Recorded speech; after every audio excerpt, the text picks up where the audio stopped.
Hi everyone, and welcome to another edition of VENU's Weekly Cricket Catch Up. I'm joined with Fizan. As always, how you doing, mate? I'm good. Edition 14. And before we get into the nitty gritty, first of all, I want to say thank you, VENU, for having me on. Really appreciate it. Guys tuning in, please do remember to like this video. VENU puts a lot of, hard-earned effort into it, but I know he enjoys it as well. But yeah, please do support it. Please remember to subscribe to the channel and also leave questions and comments, but even comments after as well. And VENU loves a comment or a question as well, so please do. We've already got one comment saying Cryptic's already joined, saying Assalamu alaikum wa alaikum assalam. I'm sure VENU says wa alaikum assalam as well. But yeah, that's all from me and a lot of cricket to get through. Yeah. So you've heard Fizan. Make sure to like and subscribe to this channel and this video as well. So first up, let's talk about England-India series has come to an end. Well, it was a bit of a anticlimax, really. So basically, 5 wickets each for Ashwin, Axar, Patel, the spin duo that caused England havoc throughout the series. Wrap up victory to make the World Test Championship final at Lord's later on this year against New Zealand. And Washington Sundar was left stranded 96 before England was spun out again. And it's a convincing innings victory, another thrashing to seal a 3-1 series result, which I predicted. I predicted the 3-1, so I'm quite pleased with that, to be honest.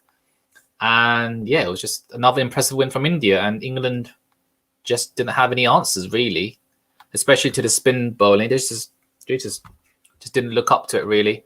And yeah, they just got exposed. And yeah, and fair play India to win 3-1 after losing the first test match after the Joe Root masterclass. I think they've done well to bounce back. And yes, the conditions helped them, but every team have home conditions to play for. So I'll be interested to see how India fare in England later on this year in a couple of months, because I'm looking forward to that series. Yeah, 100%. And just kind of leading on from what you said about conditions, and I think I kind of was very clear yesterday when we, myself, Cash and Vivek and Ashwin came on for a little bit as well, and we talked about it. And I'll reiterate it here as well, just very briefly, that as much as I've said that, the second and third test matches, the pitch was obviously not test standard, it kind of doesn't really matter in the whole scheme of things, because really India were the superior team, and they showed it in the last test that's just gone. The pitch was perfectly fine. Really poor application by the England batsmen after a good start to the series. Obviously winning that first test match. Yeah, okay, the pitches weren't great, but really that doesn't matter because it's for both teams. So my biggest qualm was that it's not good for Test cricket for matches to last, so not last very long. But really, if you look at it from India won fair and square, right? They play on the same pitch, and clearly in terms of the batting, England have been so poor. Apart from Joe Root and Ben Stokes, Joe Root with the huge double 100, which I think helped him. And VENU, you're right, he was the top run scorer in the end in a pretty low scoring series, I guess you could say, but he still got it. So you got that one right. And also you got the 3-1 series prediction right when I said 2-2. So 2-0 for VENU. But yeah, I think on the whole, it was just a case of India's spinners were far superior, as you said. Axar Patel, I mean, he only played 3 out of the 4 tests and he got 27 wickets. Just ridiculous. So yeah, unbelievable stuff. And yeah, we'll see how it goes, but they march on. And I guess going forward now, they're looking forward to the World Test Championship final, which is going to be against New Zealand in English conditions even. And yeah, I'm looking forward to the return series in the UK. That'll be a good challenge for them. But they look like a juggernaut of the team, don't they? I mean, they've got some incredible players. So let's see how it goes as well.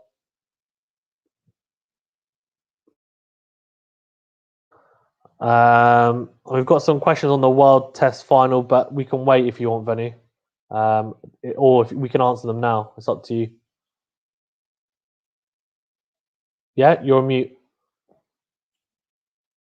Yeah, we can answer them now. It's fine. Yeah, go for it. So Cryptic says, I don't like the final will be decided on one match. It should be 3 in the same venue, Lords. a week.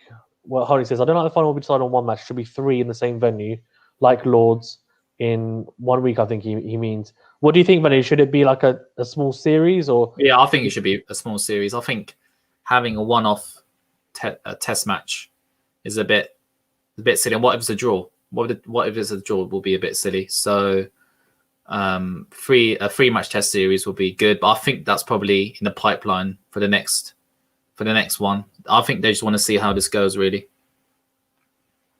Yeah, I agree. I guess they're going to see how it goes. It's the first edition of it as well, isn't it? It is, and, yeah. Who says, I think India will have a good chance, but New Zealand's bowling attack, including Wagner, is one of the best current he's one of the best current test bowlers, Wagner, and their attack is one of the best in the world as well. So what do you think, Venu? I think it'll be a very intriguing matchup, won't it? Yeah, I'll be tuning in, that's for sure. Hopefully on Freeview TV, fingers crossed. Yeah, that's a good point. I wonder. Probably not, right? What do you think? I wonder. We'll see, but I reckon it'll be on Sky, to be honest, but we'll see. But yeah, I'm looking forward to it, definitely. Yeah, 100%. 100%. We've got some other comments, but they're not. I think we'll cover them later. So I'll leave it to you. Okay, so that's the England-India series wrapped up. I think the ODI series starts soon, so that should be a good one. So we'll cover that on this channel, that's for sure. The second point we're going to talk about is the New Zealand-Australia T20 series. So Martin Guptill leads New Zealand charge with series victory. Australia's batting fell away after a solid platform and a century stand took a game away. So New Zealand, so Australia set 142, and New Zealand chased that thanks to a century partnership between Conway and Guptill, and they won by 7 wickets, and they won the series 3-2. And yeah, it was quite an impressive performance from New Zealand, and they look like one of the favourites, I think, to win the T20 World Cup later on this year. Yeah, I agree. I think New Zealand versus New Zealand versus anyone, I think at the moment is tough. But the one thing I'd say is that they've played quite a large number of games at home, so it's going to be difficult to get a gauge of how good they are until they play more series away. They've clearly got a team with a lot of ability, but as we've just seen with England, they looked pretty good in the English summer, and then they came to India, and the conditions are very different. So I think for T20s, it doesn't bear as much because the ball doesn't do as much as a shorter format. It's more gung-ho. Obviously, class shines through the most in ability-wise in the longer format. But as we said before, I think New Zealand are probably in a golden generation. And you can argue that, they've made finals in the last 2 World Cups. So it's not something that is a case of, they're just strong at home. I think they're strong in general. But yeah, they looked fantastic. And Martin Guptill played really well. He was in really bad form. So is Aaron Finch as well. Both of them came into the T20 series like really needing runs, and both of them ended up getting runs. And it's funny because after the first 2 T20s even, it was 2-0 to New Zealand. They looked like they were going to completely blitz Australia because Australia are missing a few players as well, like Steve Smith, Mitchell Starc, Pat Cummins, Josh Hazlewood, etc., and David Warner as well, actually. But so I was thinking, it's going to be easy. But then Australia came back with a bang and made it 2-2. Aaron Finch really helped. He propelled them. Glenn Maxwell with a huge knock in one of the matches as well. And it set up the last one nicely. And actually, I think BBC said it was supposed to be 6 a.m. today. But when I was still up and it ended up starting, I think it was 11 p.m. and they'd got the timings wrong. So I was watching it and I was tempted to do a watch along, but I fell asleep. So, but either way, I woke up and watched the highlights, and it was obviously an exciting series and a competitive one, and something that I'm hoping we're going to get for the rest of the England-India series with the white ball stuff, because the test matches England were not competitive really at all. Yeah, they weren't competitive at all, were they? But yeah, hopefully we'll have a competitive series coming up. And I think it should be a good one, to be honest. Let's move on to the next series that's happening in New Zealand. So the England women completed 3-0 sweep over New Zealand women as England women set 128 in, I believe it's the T20, and and New Zealand could only manage 96. And England's fast bowler Catherine Brunt led the way in a commanding bowling performance in Wellington. And they beat New Zealand by 32 runs to complete a 3-0 series sweep, and they're looking really good. ODI team, actually, the England women. So that was quite an impressive series win, and putting the England men to shame, as one of the ex-players pointed out, and Rory Burns retaliated with that tweet. So the England women are doing well at the moment. So in comparison to the England men, so they're doing well, and I think the 50 over series will occur soon. So I'm really looking forward to that. Yeah, they're looking pretty strong, as you said, and they're looking forward to, I guess, winning the World Cup potentially next year. That's what their goal would be. I'd assume they've got. Yeah, and I think it's they're planning to retain their cup. So they're current World Cup holders after winning it in 2017. So they're looking to win that next year, and they're looking good. I think it was only a T20 series, I believe, but I think I might have 50 over series. I may be wrong, but I think they're looking good. That's for sure. In terms of another women's series that's going on at the moment, is the South Africa women against India women. So South Africa beat India after setting 178 for 2, and beat India 177 for 9 by 8 wickets. And Laura Volvart and Lizelle Lee put 169 run opening stand, made a half a century apiece. South Africa eased the way to win of India in the opening ODI in Lucknow. So there's something quite interesting, that India had not played ODI cricket since November 2019, and last had international action at the T20 World Cup final, and the lack of time in the middle really showed. And I think that's the case of a lot of cricket teams when they've had a break from playing international cricket due to COVID, that the first few games they're a bit iffy, because it does take them a while to adapt. Yeah, 100%. I mean, you see that you need match practice. And talking of Laura Wolvart, she's the youngest South African, so from the men or women, to score 2,000 ODI runs. So she's the youngest ever to do it. So in front of people like Quinton de Kock, Jack Callis, and Amy de Villiers, who are all 23. She's 21, so she seems like a big talent. Definitely a player to watch out for, that's for sure. What's her name again? Laura Wolvart. Nice, awesome. So that's a name to watch out for over the coming years. The next point being talked about, I think Fizan will have a lot to say, is the PSL has been postponed. Yeah. Due to what's happened, Fizan? Honestly, what's happened? Yeah, I mean, I did a massive video on this, a live actually, where a lot of people joined, and it was disappointing. Exactly what's happened is hard to say exactly what's happened, but I can kind of briefly sum it up. And Cryptic actually, as soon as he joined, says, "Let's start with the PSL." So he's got his wish. We're going to talk about it now very quickly. Well, we'll talk about the results, I'm sure, but in terms of why it's been postponed, there's 9 confirmed cases, I think now, of players testing positive for COVID. I think it's 6 or 7 from Islamabad, so they're from one team, and 2 from others. There's been a few unfortunate circumstances where, what's happened is some of the players and management haven't abided by the rules, and they've breached bubbles when they shouldn't have. And obviously the PCB have got a lot of the flack. And at look, I'm one of the people that I'll happily have a go at the Pakistan Cricket Board when they're not doing the right things. But in this case, it wasn't really their fault. I think, potentially the restrictions could have been tighter, but they had similar restrictions for the South Africa tour. That went perfectly fine for the bilateral series. South Africa said it was fantastic. They really loved it, blah, blah, blah, etc. So it all went smoothly. Unfortunately, now we've had the franchise tournament, and there's confirmed things that have happened. So, for example, Darren Sammy and Wahab Riaz from Peshawar's Army, it's a fact that they breached the bubble.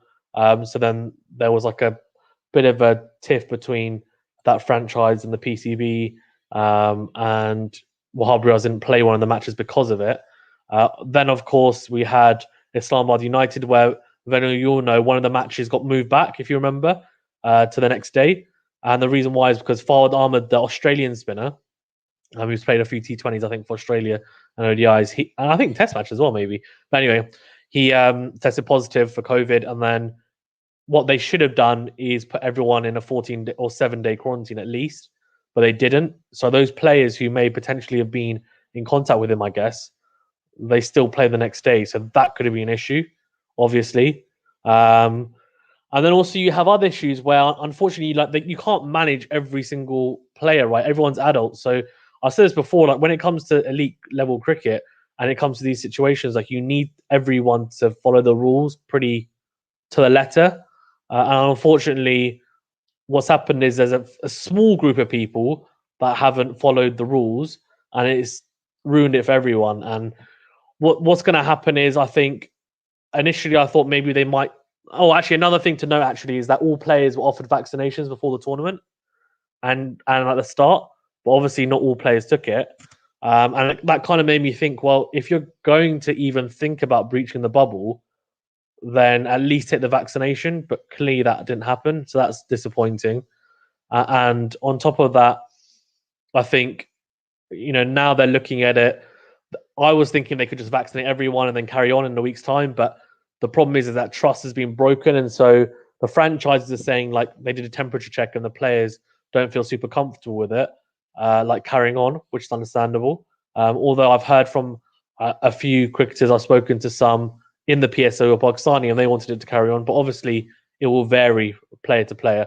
But anyway, the international players have started flying back, and they're looking to continue it because obviously the PSL 5 got postponed because of COVID, not because people tested, but because of the pandemic. So that got cut out, but that was 3/4 of the way through. And then they continued it in 2020, in back end of 2020. They had the qualifiers and then the final. They're going to look to do something similar, but this time probably around June, I think. There's not many windows available, but the IPL is running from, I think, April to May. So they'll probably look to do it straight after that, because then a lot of international teams have got series coming up to the World T20. So yeah, it's a little bit of a mess. There's a lot of the blame game going around. I think it's very difficult to say specifically whose fault it is. I think there's shared ownership of the blame for everyone. They're going to do an investigation into it and see exactly what's happened, so that doesn't happen again.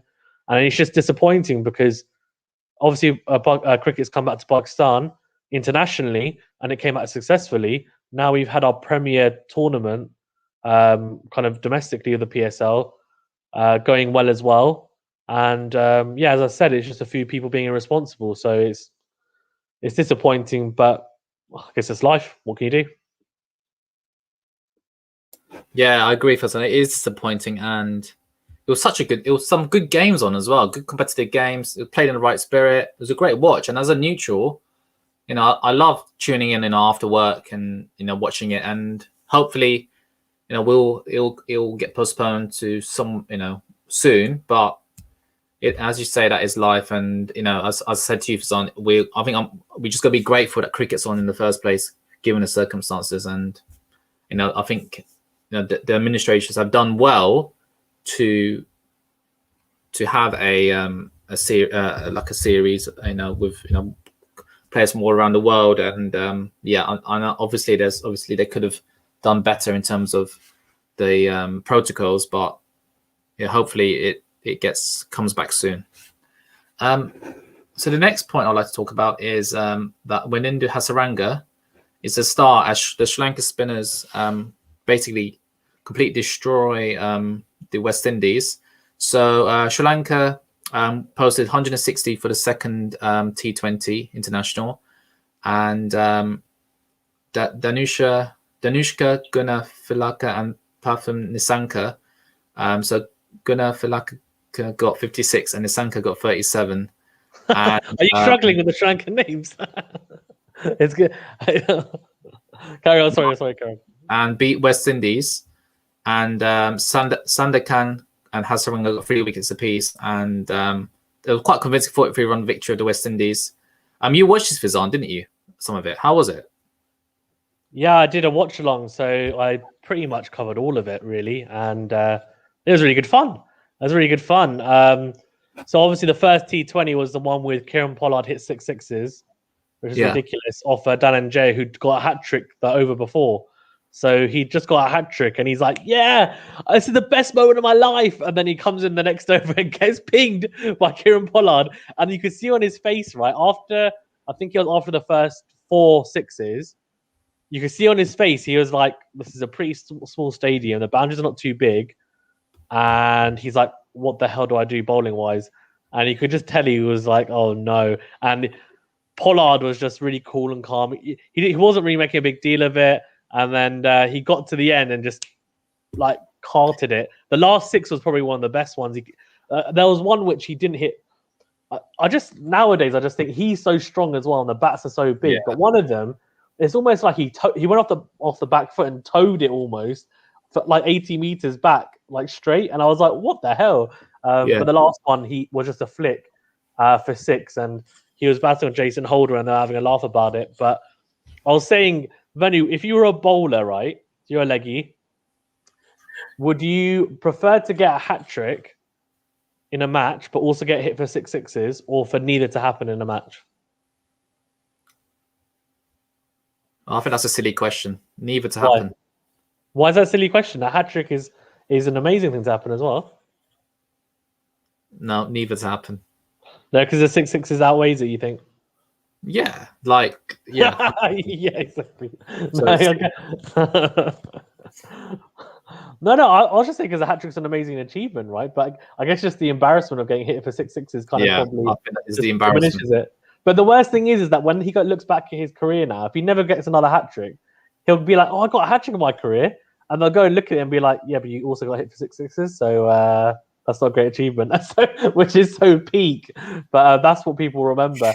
But Cryptic says here, Dan and Jay is a good spinner. So he is a good spinner. He played a lot better in the second T20 venue, as you said. And what happened actually is I was a bit worried because I didn't think.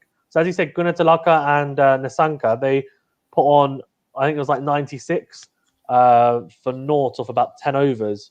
So they were going at a really good rate. And they set a fantastic platform for Sri Lanka. Both of them got up like one after the other. And Angelo Matthews and Chandamar both got out really softly, as they have done for the first in both T20s, unfortunately. And really, they just commenced to collapse to a pretty, average total, which I'm thinking this is not going to be enough with the, with the players they've got.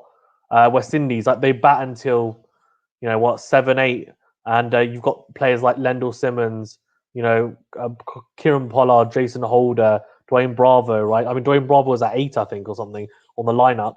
So they've got a damn good batting lineup, but the spinners were just incredible. Like they bowled so well, and it was a really good watch, actually. I have to say, for sure. And Cryptic says, actually, Venu, that's a fantastic question. I'd rather get a hat trick in 6 sixes. So I don't know. I agree with you though, Venu. I'll probably have neither.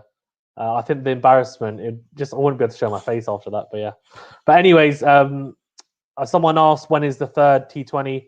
It's today at 10 p.m. I should be doing a watch along, so tune in if you want. Venu's got work the next day, otherwise I'm sure he'll be joining. But it's going to be a late one, and he's got school in the morning. Even if I had work, you know how much I like my sleep. He probably thought, well, Venu might join for like the first half of an hour or hour, then he'd fall asleep probably. So no, I wouldn't. You wouldn't be able to last the whole match for sure, I don't think, would you? No, I would just like, no, I'm calling it a day. Cheers. Yeah, exactly. So the next, because the PSL's postponed, so I've got IPL to look forward to. So that kicks off next month on April the 9th, and it'll be played across 6 Indian cities, and it'll be played behind closed doors to begin with, and all games at neutral venues. And the 6 cities are Ahmedabad, Bengaluru, Chennai, Delhi, Mumbai, and Kolkata. And yeah, I'm just looking forward to the series. Should be a good competitive series, and there'll be more international players playing, I believe, in this IPL from all over the world, which I think is a shame, because I think the PSL, although there's some good talent in there in terms of overseas, but I think IPL is, you got England, Australia, all of them want to play in the IPL. That's how big it is. So I'm really looking forward to that series that begins next month. And yeah, that's the IPL. Shame the PSL's not happening right now. So. Yeah, I said, and well, I'm happy to admit, I think it's funny. I think we did a live, which was actually for one of the days. I think it was the second day of the test match, and we were talking about a test match, and then out of nowhere, the chat just you were part of it, VENU. The chat just exploded into the PSL versus IPL and Pakistan versus India, and people were it's just absolute carnage. And I was like, no, just calm down. Everything's good. Everything's good. Like, both tournaments are good in their own right. And yeah, I'll give my 2 pennies worth on that. I think it is difficult because I think it's not. It's just complicated. I think in a way, isn't it? In that the IPL, I think you can safely say in terms of the international talent, it's got more international talent than like the PSL and BBL, as you said, Vanu, because it attracts that talent. I mean, money talks, doesn't it? Let's be honest, money talks as well. I would say personally, and kind of I said it before, that I feel like in the PSL and maybe the BBL, though I'm not as familiar with the BBL, they're more competitive in terms of like the teams are more equal, even if the level of international players is not quite as high. Whereas, like we saw in the IPL, the Mumbai Indians have dominated for the last few years. So I feel like there's a bit more of a gap between some of the team's skill. But interesting to see. Obviously, I'm not going to be watching it, but maybe you might watch it a little bit of it, or all of it. But interesting to see, obviously, how it goes this year, whether it's going to be different. And the one thing I would say as well is that I think what was it Stain said about the corporate side of it, and we've discussed this, and it's kind of what you like as well. So obviously, it's very kind of corporate. The IPL now has become, which is kind of happens when there's so much money involved, I guess, as well. I'm hoping that the PSL doesn't become that as well. But there's an argument to say that the pitches in the IPL are a bit flatter. But then again, if you love watching loads of sixes and huge scores, then you're going to enjoy watching that. Whereas the PSL, maybe there's a little bit more for the balls. You don't see so many scores of above 200. But again, it's kind of what you like. So I think both are good in their own right. And for people who are going to tune into the IPL, I think it was initially going to be April to June, but it's April to May. So you've got it's going to be really concentrated a lot of matches. So people that are watching it, I'm guessing it's good that it's coming. And as you said, it's going to be played in different venues, which will be nice to have in different stadiums. Yeah, I think it's going to be on Sky Sports as well. So yeah. So I'm looking forward to that. So the next point we're going to talk about is South Africa after Faf du Plessis and retires. South Africa named Dean Alger as Test captain, taking over De Kock, who was a temporary Test captain, and Temba Bavuma, ODI T20 international captain. So Bavuma will lead them to next two T20 World Cups, and Elgar in the next World Test Championship cycle. And I'm looking forward to that. Elgar seems to be the right choice, I believe, and Bavuma seems to be the right choice for the ODI format. So, yeah, so I think, and Bavuma is also South Africa's first permanently appointed Black African captain. So, things are definitely moving forward in terms of representation in South Africa, which is good. And hopefully England will see, the first Black or first Asian captain in England, hopefully in our lifetime. So yeah, I'm looking forward to, actually, I guess Nasser Hussain could be you could say comes under that bracket. But I think in terms of South Africa's history, I think it's really important that they finally have a first permanently appointed Black African captain. Yeah, 100% for sure. And I just wrapping on the last one, I think Crippin said PSL can get better young talent than IPL or any other league. Again, it's just all subjective, I think, isn't it? But yeah, on your point, Venue, about South Africa, I think it's an interesting one because I didn't really think that.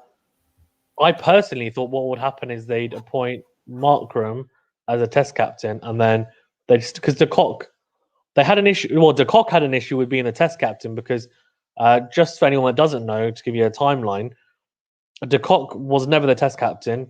He was the captain of the ODIs and the T20s. And then they asked him because they weren't sure about who they wanted to replace du Plessis as Test captain. So they didn't really have anyone. And they just said to him, can you do it in the interim, like short term? And he said, okay, I'll do it short term. Even like begrudgingly, he said, I'll do it short term because they were like, we have no one else to do it. So he said, okay, fine, I'll do it. Then what happened is he obviously captain in the Sri Lanka tour, and they said it would just be that tour. But then they extended that and said, "Oh, actually, can you do us one more tour, which is the Pakistan tour?" Which is really unfair, I thought, on him, because you could tell that he wasn't enjoying it at all. But yeah, anyway, and so then after that, now they've just said, "Well, you're not going to be captain in any format," which I thought was surprising. I thought it's a bit unfair and a bit harsh to kind of relinquish captaincy from the T20s and ODIs. I don't know though, in terms of whether he wanted it or not. Maybe he didn't want to be captain in any format potentially now. I don't know, but just kind of looking at it from the outside in, it does. But what I would say is that Bavuma looks like he's a leader on the field. And as you said, it's a fantastic moment to have, a black player from South Africa be named captain in one or in this case two of the formats. Dean Elgar being the captain of the test team was, I think it was going to be between him and Markram anyway. I'm a bit disappointed they didn't go with Markram to be vice captain, because I feel like they think he's going to be a long-term solution. They went with Bavuma, which is fine as well, but Bavuma's captain in the other two, so I don't really know whether he needs that vice captaincy role anyway. But either way, I think it's an intriguing time for South African cricket. They're in a slightly transitional phase. Interesting to see how they can be pushed forward now under a new leadership now. Yeah, definitely. Looking forward how South Africa cricket progresses over the next few months. Definitely. So the final point we'll look at is the Zimbabwe-Afghanistan test. So Afghanistan imploded as the 2-day test goes to Zimbabwe. So another 2-day test this month. And as I say, it must be the pitch. So as many as 5 Afghanistani batsmen fell for ducks in the second innings. And it was quite a comprehensive win from New Zealand. No, not New Zealand. Zimbabwe is a won by 10 wickets. So good to see these two teams playing test cricket. And it'd be nice to see if the top tier teams can play these, like Zimbabwe and Afghanistan. That'd be nice. But I think that's what you discussed before, Fizan, in previous videos. But yeah, I'm not sure when the next test match starts, but hopefully. I think Afghanistan, maybe it might be. It's interesting, right? Because you said it. I know you're saying a bit tongue in cheek about the pitch, but I think what I would say is, I guess when you look at it from a kind of an objective point of view, Afghanistan versus Zimbabwe, I think there's a lot of hype around Afghanistan because of the spinners, etc. When you look at it on paper, Rashid Khan was injured. Mohammad Nabi's not playing in it because he retired from Test cricket. Mujib is, I don't know if they see him as a Test bowler. So, and also they had, what's his name? The batsman, Mohammad Shahzad. He was injured as well. So Afghanistan didn't really have many players, and considering they're already newbies to Test cricket, even more so than Zimbabwe. I think they played like 5 or 6 Test matches, something ridiculous like that. So not many. So for them to get bowled out and for a Test match to end in 2 days, I can understand, because they're new to it and it'll take them time to settle. I think even against a team like Zimbabwe, who are a bit more experienced. Yeah, I mean, a bit disappointing. There's a bit of a lack of application, I think, after watching the highlights. That the ball was seaming around, and this is what I mean. Like, and I've said this before, that T20 cricket is good in a way that it's improving certain skills, but it's not really going to help you when it comes to Test cricket and the ball seaming around. Like, these players, they need to tighten up their defenses and actually really develop their defensive game, and then they can kind of go from there. But unfortunately, a lot of the batsmen in Afghanistan will have played T20 cricket or looked at white ball stuff. And in white ball stuff, they look pretty dangerous. But in Test cricket, I think they're probably even, as we've seen, potentially even worse than Zimbabwe. And you look at someone like Rashid Khan, who's a really good example. He's a fantastic T20 bowler. But if you look at his Test stats, they're pretty poor. So you can see that gap. They will improve, but it'll take them time. So I think we've got to be patient with them. But as you said, VENU, playing other top nations will help. But I think it's a process, maybe. Because if you put in Afghanistan now with England or India, Australia, or whoever else, Pakistan or South Africa, these guys, the same thing might happen. It might just destroy their confidence. Yeah.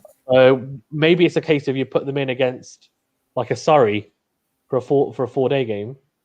At the start, anyway, for a year, you get them playing against like Surrey or whoever in Australia, those county sides.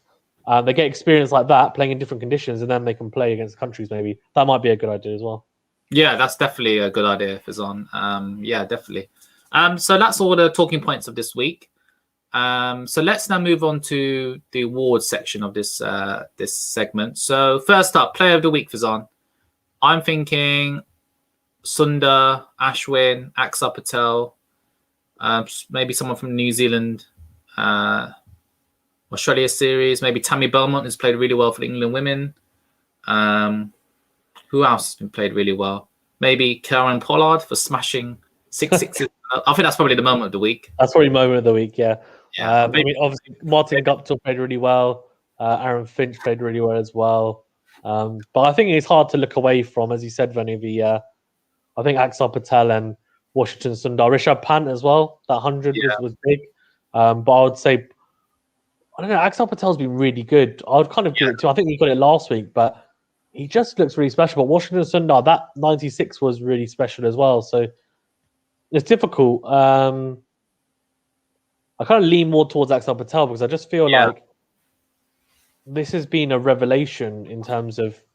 I know he's at 27, so he's not super young, but it's clearly his first few test matches. So yeah, just absolute carnage from him, and he just looks like a really, really good player, and he can bat as well. So it kind of sorted. That would kind of be my pick. But yeah, what do you think? Yeah, I think Axar Patel. He looks like a quality player, and India, they've I don't think we could have said this with India team before. Like they've got good squad depth as well, and they're looking impressive and probably look favourites maybe to win this World Test Championship. So we'll see. I know it's England collisions and New Zealand will do well, but considering they beat Australia in the backyard, now beat England convincingly.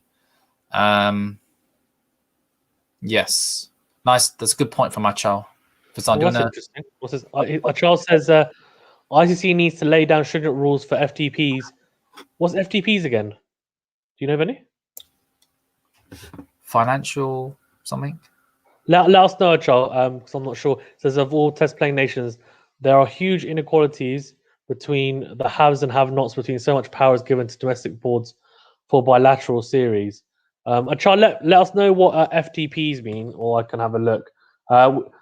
Whilst we're going through the awards as well, guys, just note there are quite a few comments about the World Test Championship and other comments. We will get to them after we do the awards, just because so we can get through it. But we will get to all the questions. Achal says a future touring program. Okay, so what he's saying is, which I think, and Achal, correct me if I'm wrong, I think he's saying what we've kind of said, Venu, which is, unfortunately, some boards have too much power in terms of the schedules for certain teams. So if you look at the so-called top three, the Australia, India, and England even, they seem to be able to sort out longer tours with each other, whereas they will kind of, not. I mean, for example, Australia didn't play West Indies, Bangladesh, and who else? And South Africa. But then they played in England.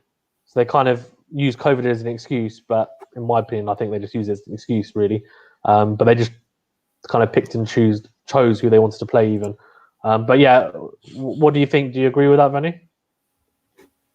Yeah, I think they need to reassess, the tour program. I think what you said a few weeks ago about making sure everyone plays each other somehow, some sort of round robin format.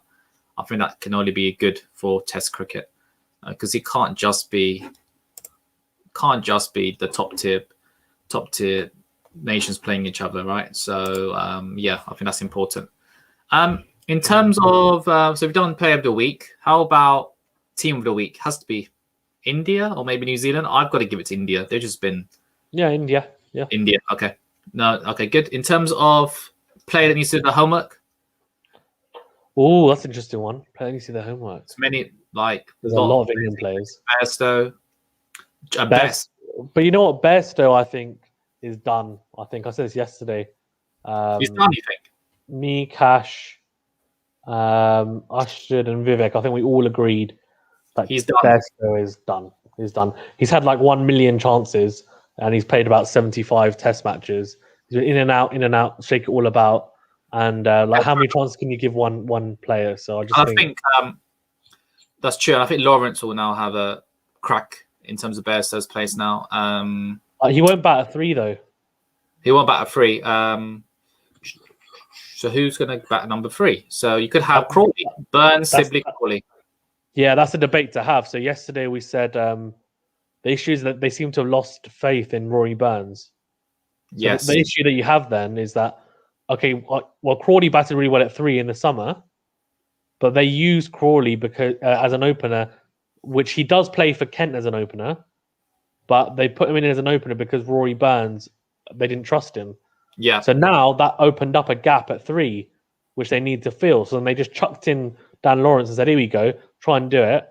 Whereas, to be honest, they've just fit in Crawley as an opener as well. So they need to decide, once they have a hard line about where they're going to bat Crawley, if it's going to be an opener or at 3, then they can then look to see, okay, well, if we have an opening slot, do we trust Rory Burns to come back? Or then we have to look somewhere else? Similarly, at 3, who are we going to go with? Because Dan Lawrence is not a 3 at the moment. He's like we saw when he batted well at 6 or 7, similar to Ollie Pope, because they're young. They will move up the order, but at the moment when you're that young, it's too much pressure to bat at 3. So yeah, that's something that we could talk about for a long time. But I think, yeah, like it's not good enough really from England to be messing people around in the lineup. So in the batting lineup, they need to be very, very clear about where Crawley wants to play, because I feel like that affects how they're going to go forward with the rest of the batting lineup for sure. And just leading on from that point that you were saying, VENU, as well, and the child brought up, he said exactly, what's the point of having the World Test Championship if half the teams are simply knocked out, not based on merit, but because of financial considerations? Yeah, it's a good point. I guess the World Test Championship should technically be like a World Cup, but for Test nations. So then technically you could have some type of groups, couldn't you, VENU, I guess? But what they are doing is a table, like a league table. But if you have a league table like any other league, everyone plays each other, don't they? So I don't know how they'd make it work, but they've now that they've put forward this idea, I think they need to try and ICC maybe need to have, when I say more of a say, they need to be more proactive and actually kind of use the power that they have to make sure that, people are playing different countries. So we'll see. It's not going to happen, I don't think, because money talks, as myself and VENU said earlier. But that would be an ideal scenario, that you have it so that it is a proper tournament. Because at the moment, it's not really. It's just they've said, well, these are the tours that are on. You get World Test Championship points for them, but it's basically exactly the same as before. It's just now they've formulated it into some type of point system, but it's not actually like a proper championship league, if that makes sense. Like the Premier League, everyone plays each other. That's like a really basic example, but yeah. Anyways, yeah. What do you think? The same, VENU? Yeah, it's tough because with the Premier League, it's a 90-minute game, whereas a Test match is 5 days, and cricket is so. There's so many formats, there's different franchises. Yeah. This was over 2 years, wasn't it? So yeah, whether they do it over, I don't know, 3-4 years, or I don't know how it would work, to be honest with you. As you said, there's a lot of logistics involved, isn't there? Yeah, a lot of logistics. So that's that. In terms of a team that needs to do the homework, for Team of the Week, England women could also be there up with India, I think, because they will really convincingly beat New Zealand 3-0. So I'm tempted to put them, but India look good as well as England women. But in terms of team that needs to do the homework, has to be England. They've been poor. They have been poor. Yeah, Afghanistan have got, to get destroyed in 2 days, as England did. But England was even worse because they're a top team. Afghanistan, though, still. But I think you're right. I think England, they got destroyed in 2 days, now 3 days. It's just not really acceptable. And you need to do that homework in how to play spin. Because this last Test match, you can't have any qualms about the pitch. It was a pretty normal Indian subcontinent pitch. So I just think it's just a shocker. It's just an absolute shocker from England. And I don't know what they're going to do, to be honest with you, because they'll come back, and the issue that we'll have is that they'll come back and they'll have home series in the summer, and they might look okay. And they're only touring subcontinent again back end of next year. Whether they'll actually learn from it, they might just forget about it, and the next thing you know, you get to the back end of next year, and they're like, "Well, it's fine. It's only one series." So, but they definitely need to do their homework with spin, 100%. Yeah, they do. So, in terms of fail of the week, has to be who's a bowler that got whacked for 6 sixes? Dhananjaya, but you got a hat trick as well. It's harsh, man. He bowled well in the second T20. It can't be him. It can't be him. Even though he got hit for 6 sixes. Fail of the week. Fail of the week. We've done. That's fail of the week, yes. But that's also moment of the week, isn't it? I guess. Yeah. So we can have it both. So fail and moment goes to Kieran Pollard for hitting 6 sixes in a row, and also getting a hat trick, and vice versa as well. That fail of the week, and Dhananjaya getting smashed for 6 sixes in an over. Will that ever happen again? Like a player getting a hat trick and then the next over he gets hit for 6 sixes? Surely not. I don't think so. So strange, like bizarre. Yeah. But yeah. Oh. So that's that. In terms of what we're looking forward to this week, Fizan. Before I say that, guys, we've got a lot of comments on the World Test Championship. I'll get to them after this. Actually, okay. We can go through them properly. What am I looking forward to? I don't know. Actually, there's lots of stuff to look forward to. To be fair, but I think the white ball series is starting this week? It might be, but I'm looking forward to the West Indies Sri Lanka ODIs. Actually, that'll be quite interesting as well. I reckon competitive. Yeah, I'm looking forward to that as well. I think that'll be pretty evenly matched. What else is there? We've got Afghanistan, Zimbabwe. That'll be okay. Oh well, actually, to be fair, so on Friday is the start of the T20 series between England and India.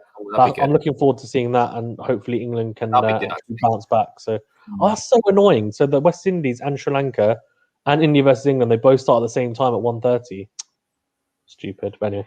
Either way, let's get it on. That's true. Well, yeah, it's a one-day international, the West Indies Sri Lanka, so you can watch the T20, then tune into the second half of the one-day international. Yeah, that's what I'm looking forward to. Okay, let's get to all these comments because we've got quite a few. So VENU, Cash says, so we'll talk about the World Test Championship ones first. We've got a few from before about the final, which we'll touch upon as well. So Cash says every Test series you could have could be 3 matches, which is what I said. But that's going to be controversial because he says that says you can allot 3 out of 5 for the World Test Championship. Okay, so he's saying that you'd have the first 3 series, I guess, and they would count towards the World Test Championship, and then the last 2 wouldn't. That makes sense, I guess. But the issue with that, Cash, is then those 2 extra Test matches are still 2 extra Test matches for them on their schedule, I guess. But that is an interesting point. I think that is in theory, would it work? I guess logistically, who knows? But I think that's a good idea. To be fair, we'll come to that one in a bit because that's the final. Charles says, absolutely. Look at the way India's going. I know he's talking about that as well. Okay, fine.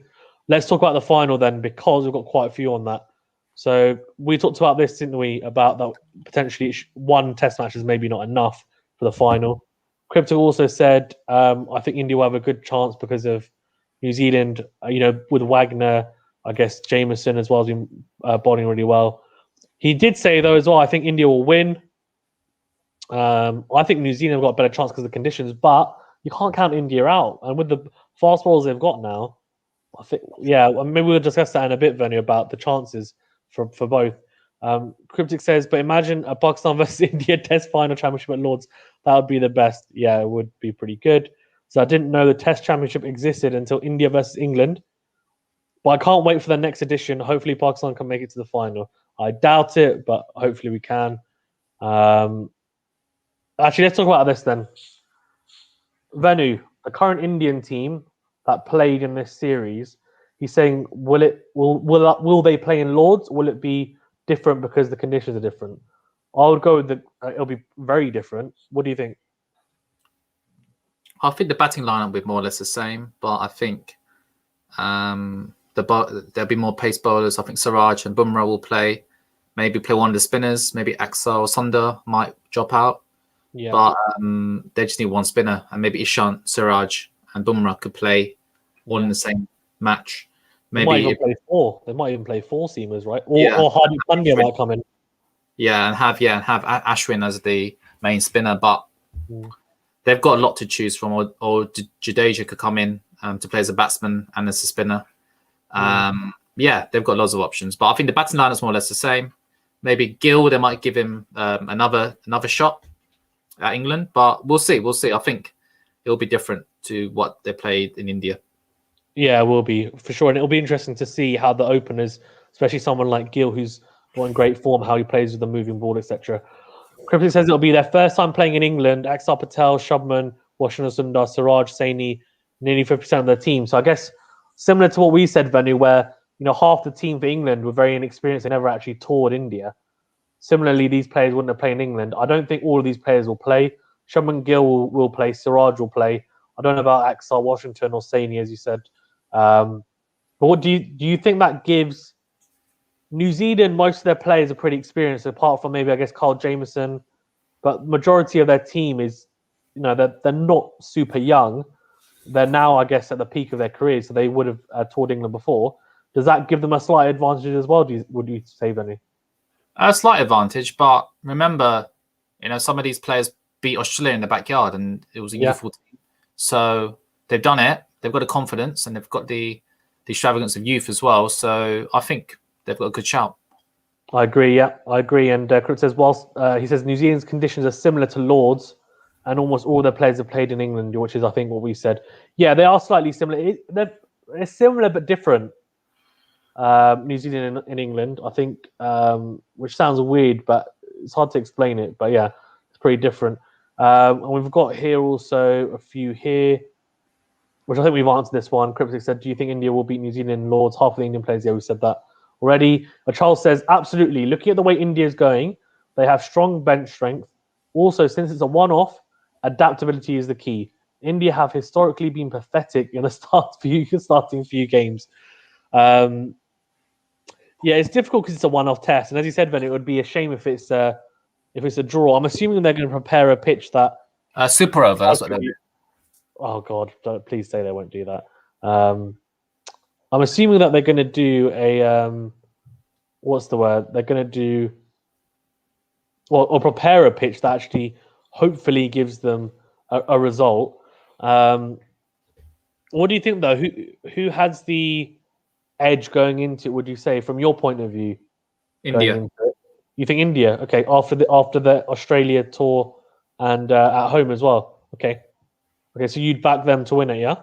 And New Zealand always play the good guys in the final. New Zealand have a knack of getting to the final and losing. Okay. Considering they got to the 2015 World Cup final, 2019 World Cup final, they just. I know it's a different format. Yeah. But they tend to get to the final and kind of not win it. Do you know what? I saw a really interesting stat which said Williamson and Kohli have both guided their teams to finals in ICC tournaments, but neither's won an ICC tournament yet.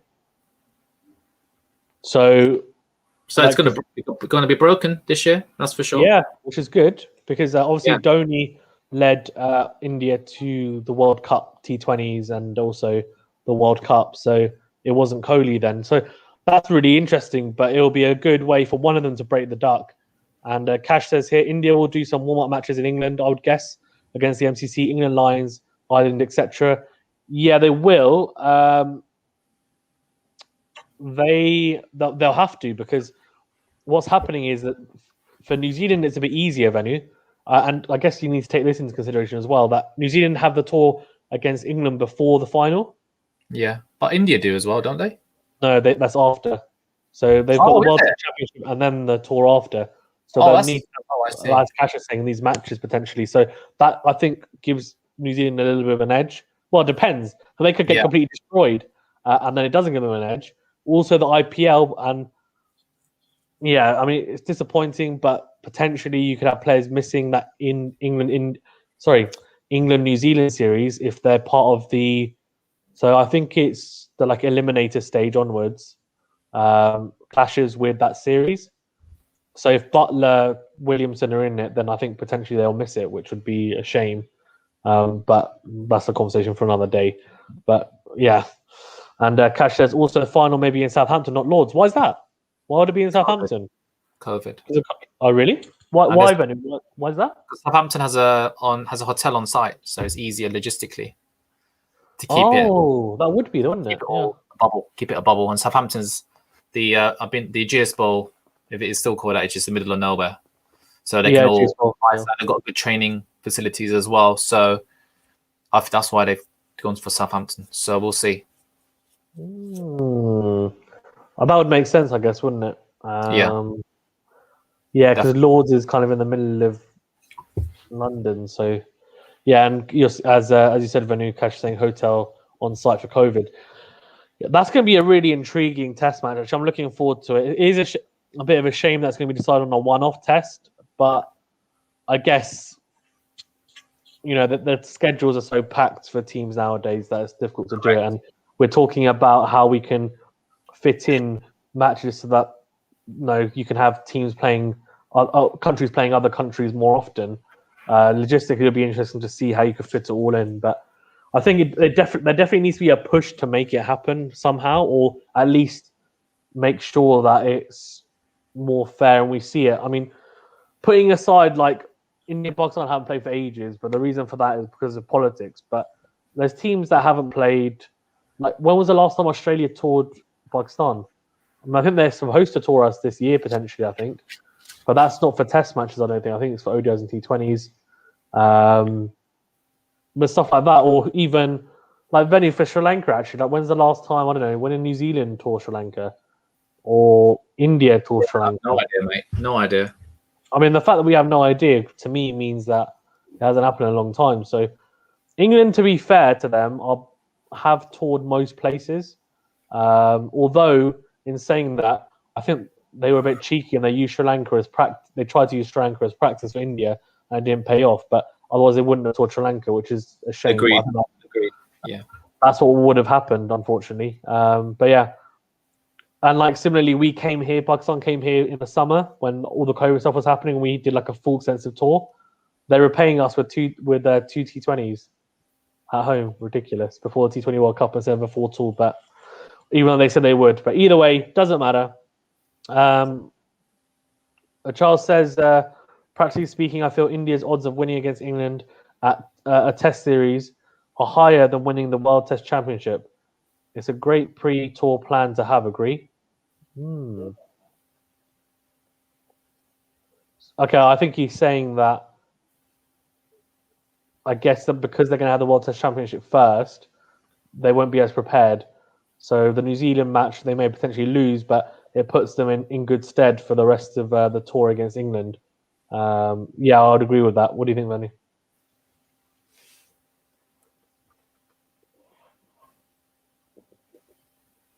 I'm not too sure on that.